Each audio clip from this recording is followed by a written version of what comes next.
Et c'est parti pour un gâteau à la banane en mode ASMR. Ouais, c'est mes enfants qui m'ont demandé de faire ça. Donc tu prends 3 bananes que tu épluches délicatement. La première, tu vas la couper dans la longueur. En faisant très très attention, une banane, c'est fragile. Voilà. Et tu la mets de côté. Tu prends les 2 autres bananes que tu épluches délicatement. Vas-y, t'as vu mon petit bandana? Ouais, cool, hein? Bon, c'est pas... Je fais pas partie d'un gang de LA, hein, c'est juste parce qu'on n'aime pas les cheveux dans les gâteaux. Ok, t'as épluché tes 2 bananes. Et là maintenant, tu prends une fourchette et tu écrases tes bananes. Le mieux, c'est quand même de prendre des bananes qui ont déjà quelques jours. À la limite de la très très molle banane. Tu sais, la noire, celle que tes enfants, ils veulent jamais manger. Voilà, parce que celle-ci, elle a plus de goût, mais ça, ils n'ont pas compris. Donc t'écrases, t'écrases, t'écrases, t'écrases, t'écrases. Tu écrases, c'est très long. Mais il faut qu'il n'y ait pas... Ouais, ça c'est une nouvelle façon de conjuguer. Il ne faut pas qu'il y ait de morceaux de banane. Donc tu continues d'écraser. Voilà, et là, on appelle ça meubler, parce que sinon après c'est un petit peu long et tu vas zapper ma vidéo. Et pour une fois que je te donne une recette gratos, profite, profite. Voilà, tu remues, tu remues, tu remues, tu remues. Vous avez vu l'énergie dans ce bras droit, qui est en fait le bras gauche. C'est génial. Allez, hop, qu'est-ce que tu mets là-dedans? Un beurre noisette. Qu'est-ce que c'est un beurre noisette? C'est un beurre que tu as cuit à la limite du brûlage. Ça aussi, c'est un nouveau mot. Et tu remues, tu remues, tu remues. Tu fais attention parce que ton pull rose, s'il y a du beurre dessus, il est taché. Voilà, tu remues, tu remues. Ça demande de la dextérité et un excellent fouet. On l'a pas tous. Voilà. Regardez-moi cette énergie. Voilà, on dirait qu'elle fait ça depuis des années, hein. Je crois que c'est le cas.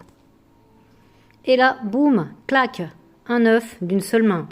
Ouais, je sais, t'es impressionné, mais je sais, c'est des années de métier. T'as cassé ton œuf, tu mélanges bien. Faut bien que la pâte soit homogène. Et tu mélanges. Et là, qu'est-ce qu'elle va ajouter, la dame? Elle va ajouter du sucre. Et je te donnerai les mesures exactes dans la description. Tu remues, tu remues, tu remues. Pour bien que le sucre, il soit mis dans la pâte. C'est important de mettre beaucoup de sucre. Et qu'est-ce qu'elle rajoute, la dame? Du sucre brun. Voilà. C'est de la vergeoise brune. C'est très très compact et ça a une très très bonne odeur. Et avec la banane, ça se marie très très bien.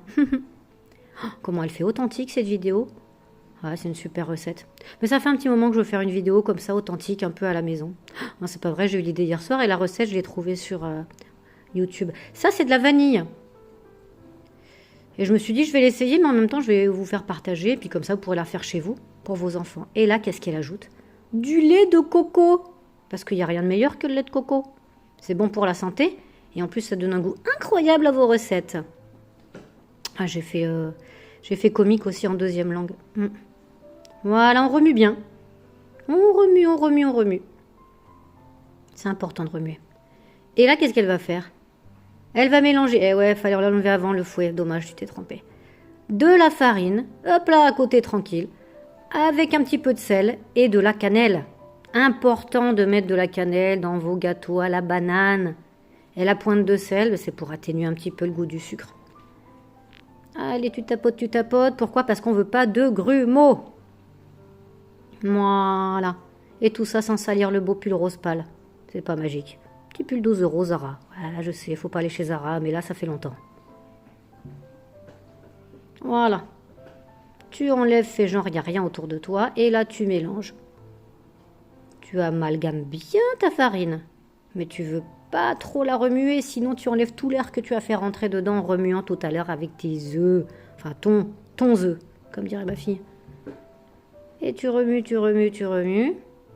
Et là, tu vas voir, après, une fois que j'aurai bien remué, il va y avoir une transition de malade que même les professionnels, ils savent pas faire. C'est que tout d'un coup, tu vas voir arriver le moule et je vais mettre la pâte dedans. Allez, montre un petit peu comment ça fait. Voilà, très bien. Hop là. Elle mélange bien.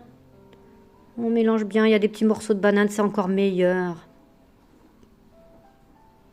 Voilà, je pense que c'est bien mélange. Transition de fou. Et là, on arrive avec un moule beurré, fariné si tu veux. Moi, je les farine jamais parce que franchement, ça se décolle bien. Mais bon, ça veut dire que tu as un moule de qualité, quoi. Et là, tu renverses. Et là, j'ai un peu de mal parce que j'ai un petit problème de poignet en ce moment. Et du coup, j'ai pas de force dans le bras. Donc là, c'est On est concentré à fond pour pas renverser le pot. Voilà. Donc là, tu as mis ton appareil, ça s'appelle un appareil, dans le moule. Oui, bravo Manu, très bien. Et tu ajoutes tes 2 bananes du début. Et voilà. Tu les places gentiment et calmement. Et dessus, et ouais, un petit peu de coco râpé parce que parce qu'il n'y a rien de meilleur. Je t'ai dit la coco tout à l'heure, tu m'as pas écouté. Et ça, tu vas faire quoi? Tu vas préchauffer ton four à 180 degrés. Tu vas le mettre 1h15 au four, voire 1h30 selon ton four. Je vais te montrer après ce que ça donne, c'est magnifique.